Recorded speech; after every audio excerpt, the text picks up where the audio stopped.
এটা গুরুত্বপূর্ণ নয় যে তুমি আজ জীবনে কতটা খারাপ পরিস্থিতিতে দাঁড়িয়ে আছো। গুরুত্বপূর্ণ এটা যে তুমি সেই খারাপ পরিস্থিতিগুলো থেকে বেরিয়ে আসার চেষ্টা করছো কিনা। বাড়ির অশান্তি হোক, বন্ধুত্বে বিশ্বাসঘাতকতা হোক, সবার ভুল বোঝা হোক,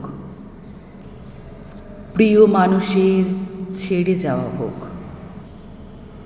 একলা বেঁচে থাকা হোক, দুঃখে ডুবে থাকা হোক,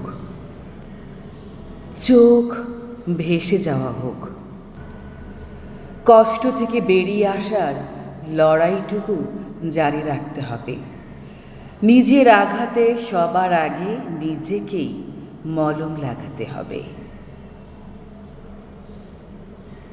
সময় লাগলে লাগুক, কিন্তু সেরে ওঠার ইচ্ছাটুকু বুকের মধ্যে রাখতে হবে। আজকে অন্ধকারকে দিতে হবে কাল ভোরের বিশ্বাস। নিজেকে প্রচুর ভালোবাসতে হবে, আবার আগের মতো হাসতে হবে। নিজেকে প্রচুর ভালোবাসতে হবে, আবার আগের মতো হাসতে হবে।